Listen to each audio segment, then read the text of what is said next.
Simulasi wisuda ke-38 Politeknik Negeri Sriwijaya tahun 2022.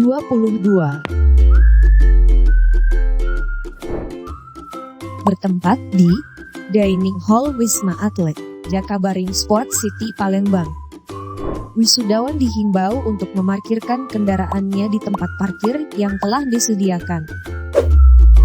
Hanya wisudawan dan 2 orang pendamping yang diperbolehkan untuk memasuki gerbang area Wisma Atlet.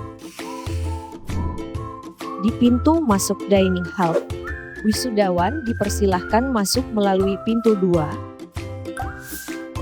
Sedangkan pintu 1 diperuntukkan kepada tamu VIP dan panitia.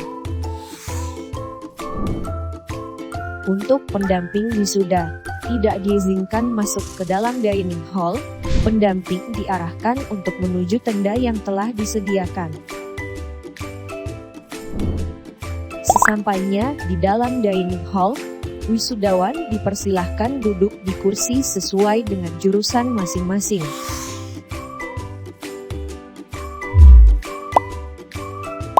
Wisudawan akan dipanggil berurutan satu persatu ke depan sesuai dengan jurusannya.